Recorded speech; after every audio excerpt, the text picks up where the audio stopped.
Story market کے معزز ناظرین السلام علیکم۔ پرانے وقتوں میں کسی ملک پر ایک ظالم بادشاہ حکومت کرتا تھا۔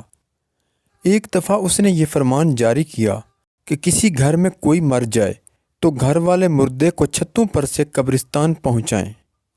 جو کوئی حکم عدولی کرے گا اس کو قتل کر دیا جائے گا۔ اس ملک میں ایک بہت ہی بوڑھا آدمی رہتا تھا جس کے بال بالکل سفید ہو چکے تھے اور جو لوگوں کو قصے کہانیاں سناتا پھرتا تھا۔ وہ ایک دن بادشاہ کے پاس آیا اور اس سے کہا، اے بادشاہ، ظلم و تشدد اور فاقوں سے لوگ یوں ہی تنگ آ چکے ہیں۔ اس پر آپ نے ایک اور احمقانہ فرمان جاری کر دیا ہے۔ مرنے والوں کو دفن کرنے کے لیے لوگ ہفتہ ہفتہ بھر اور 10 دن تک مصیبتیں برداشت کرنے لگے ہیں۔ لوگوں کو اس طرح ستا کر آپ کو کیا مزہ ملتا ہے؟ بادشاہ آگ بھگولا ہو گیا اور اس نے کڑک کر کہا، کہتے ہیں کہ سفید ریش بوڑھے دانش مند ہوتے ہیں۔ یہ سفید جھوٹ ہے۔ یہ بوڑھا طوطا جس کی عقل گھاس چرنے جا چکی ہے مجھے عقل سکھانے آ پہنچا ہے۔ اس کو پکڑ کر ابھی قتل کر دیا جائے۔ اس کے بعد بادشاہ نے ایک نیا فرمان جاری کیا، جن کی داڑھیاں سفید ہوں ان سب کو قتل کر دیا جائے۔ بادشاہ کے سپاہی گھر گھر گھوم کر سفید ریش بوڑھوں کو ڈھونڈنے اور ان کو قتل کرنے لگے۔ کچھ بوڑھے اپنی جانیں بچا کر تہہ خانوں میں اور اسی قسم کی خلوت کی جگہوں پر چھپ گئے۔ ایک دن ظالم بادشاہ نے پڑوس کے کسی ملک پر لشکر کشی کرنے کا تہیہ کر لیا اور اس نے حکم دیا کہ جن سپاہیوں کی عمریں 30 سے اوپر نہ ہوں وہ سب میدان جنگ میں جانے کے لیے تیار ہو جائیں، اور جن کی عمریں 30 سال سے اوپر جا چکی ہوں ان کو رہنے دیجیے، کیونکہ ان میں زیادہ طاقت نہیں ہے۔ بادشاہ کا ایک وزیر تھا، اس نے آ کر بادشاہ سے کہا، بادشاہ سلامت، آپ یہ کیا کہہ رہے ہیں؟ لشکر کشی کی کیا ضرورت آ پڑی ہے؟ یوں بھی تو کتنے ہی لوگ خواہ مخواہ موت کے گھاٹ اتر چکے ہیں۔ لیکن بادشاہ یہ برداشت نہیں کر سکتا تھا کہ کوئی اس کی بات کا جواب دے، چنانچہ وہ وزیر پر برس پڑا، احمق، تم کیا خاک سمجھتے ہو؟ مجھ سے بحث مت کیا کرو، پھر کبھی ایسا کیا تو تمہارے منہ میں پگھلا ہوا سیسا بھر دوں گا۔ بادشاہ کے فوجیوں میں ذاکر نام کا ایک نوجوان تھا۔ اس کا باپ بوڑھا تھا جس کی عمر 80 سال کی ہو چکی تھی۔ جن دنوں بادشاہ نے یہ حکم جاری کیا تھا کہ سفید ریش بوڑھوں کو قتل کر دیا جائے، ان دنوں ذاکر نے اپنے باپ کو ایک جگہ چھپا دیا تھا۔ اب جب جنگ پر جانے لگا تو ذاکر نے اپنے باپ کو الوداع کہنے کے لیے اس کے پاس آیا۔ بوڑھے نے اپنے بیٹے سے کہا، بیٹے اب چلے جاؤ گے، پھر نہ جانے لوٹ کر آؤ کہ نہ آؤ، تمہارے سوا میرا کون ہے جو میری خبر گیری کرے گا؟ جب تک تم باہر ہوگے میں یہاں اکیلے کیسے زندہ رہوں گا؟ بہتر ہوگا کہ تم بادشاہ سے جا کر کہو کہ وہ مجھے مروا ڈالے۔ تم مجھے دفن کر کے پھر چلے جانا، نہیں تو مجھے ابھی اپنے ساتھ لیتے چلو۔ اپنے باپ کو اس حالت میں چھوڑ کر چلے جانے کا ذاکر کا جی نہیں چاہتا تھا۔ اس نے ایک صندوق بنوایا اور بوڑھے کو اس کے اندر چھپا کر اپنے ساتھ لے گیا۔ بادشاہ اپنی فوج کو لے کر ایک لمبے سفر پر نکل گیا۔ وہ چلتے چلتے ایک اونچے پہاڑ کے دامن میں پہنچے۔ وہاں ایک بڑا دریا ملا۔ بادشاہ نے حکم دیا کہ اس دریا کے کنارے پڑاؤ ڈالا جائے۔ چاندنی رات تھی۔ بادشاہ کنارے پر بیٹھا دریا کے صاف شفاف پانی کو دیکھ رہا تھا کہ اچانک اس نے ایک عجیب منظر دیکھا۔ دریا کی تہہ میں 2 ہیرے کچھ اس طرح چمک رہے تھے جس طرح اندھیری رات میں تابناک تارے چمکتے ہیں۔ بادشاہ نے فوراً اپنے ایک فوجی کو بلا کر حکم دیا، دریا میں غوطہ لگاؤ اور ان ہیروں کو نکال لاؤ۔ فوجی نے دریا میں غوطہ لگایا لیکن پھر باہر آنا اس کے نصیب میں نہ ہوا۔ بادشاہ نے ایک اور فوجی کو پانی میں اتارا، وہ بھی دریا کی گہرائیوں میں کھو کر رہ گیا۔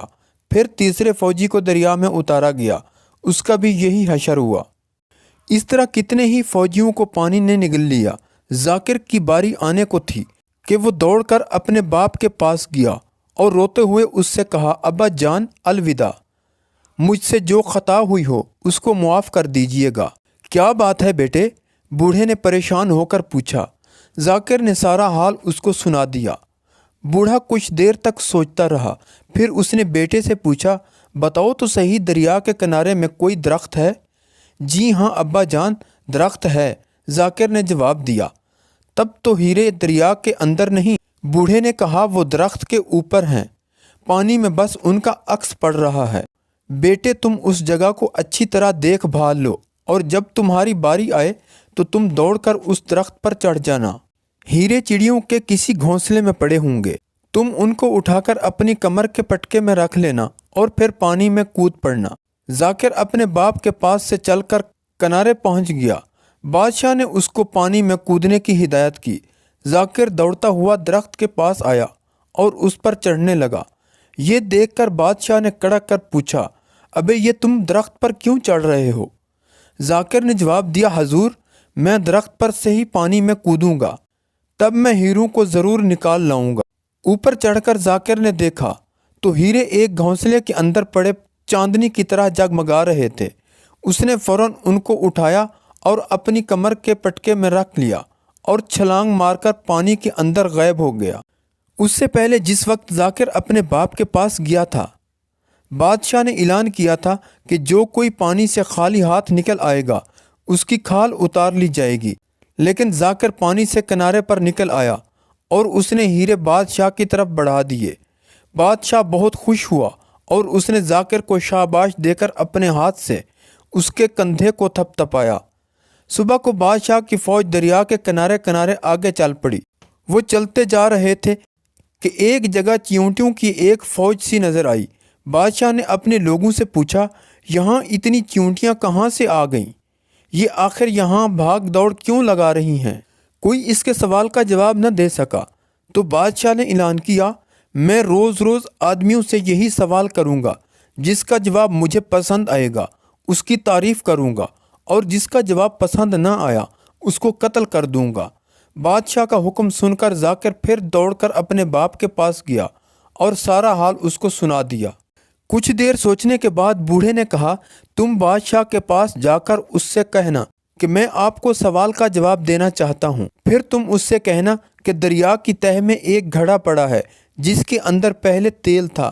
اگر بادشاہ نے حکم دیا کہ وہ گھڑا نکال لاؤ تو تم کہنا کہ اچھی بات ہے، پھر کسی درخت پر چڑھ جانا اور وہاں سے بادشاہ کو تیر مارنا۔ تیر خوب اچھی طرح نشانہ سادھ کر چلانا تاکہ وہ بادشاہ کے ٹھیک منہ میں لگے اور وہ وہیں تڑپ کر مر جائے۔ ایک معلول کی وجہ سے کتنے ہی آدمی اپنی جانیں گنوا رہے ہیں۔ ذاکر اپنے باپ کے پاس سے اٹھ کر سیدھا بادشاہ کے پاس پہنچا اور اس سے کہا، بادشاہ سلامت، آپ کے سوال کا میں جواب دوں گا۔ یہاں دریا کی تہہ میں کوئی گھڑا پڑا ہے جس میں پہلے تیل تھا، اس کی بو پا کر یہاں چیونٹیاں گھوم پھر رہی ہیں۔ بادشاہ کو بڑا غصہ آیا اور اس نے کڑک کر کہا، احمق، گھڑا دریا کی تہہ میں پڑا ہے اور چیونٹیاں یہاں اوپر دوڑ بھاگ رہی ہیں، یہ کیسی بے تکی بات کر رہے ہو؟ یہ کہہ کر اس نے جلاد کو پکارا، لیکن جلاد کے آنے سے پہلے ہی ذاکر نے بادشاہ سے کہا، عالم پناہ، اگر آپ اجازت دیں تو میں اس گھڑے کو نکال لاؤں؟ ٹھیک ہے، نکال لاؤ، بادشاہ نے کہا۔ ذاکر دوڑ کر ایک درخت پر چڑھ گیا۔ وہ درخت کی ایک شاخ پر آرام سے بیٹھ گیا اور وہاں سے نشانہ سادھ کر ایک تیر جو مارا تو وہ آ کر بادشاہ کے منہ میں لگا اور اس کے کان کو چیرتا ہوا نکل گیا۔ بادشاہ گر پڑا اور جاں بحق ہو گیا۔ ذاکر درخت سے نیچے اترا تو اس کے قریبی ساتھی دوڑ کر اس کے پاس آئے اور اس سے بغل گیر ہو کر انتہائی خوشی سے کہنے لگے، شاباش، تم نے بہت ہی اچھا کام کیا، دنیا کو اس بلائے بے درمان سے چھٹکارا دلا دیا۔ ذاکر نے جواب دیا، یہ کام میں نے نہیں، میرے بوڑھے باپ نے کیا ہے۔ سب فوجی اکٹھے ہو کر ذاکر کے بوڑھے باپ کے پاس آئے۔ انہوں نے ظالم بادشاہ سے چھٹکارا دلانے کے لیے اس کا شکریہ ادا کیا اور بڑی عزت و احترام کے ساتھ اس سفید ریش دانش مند بوڑھے کو اپنا نیا بادشاہ چن لیا۔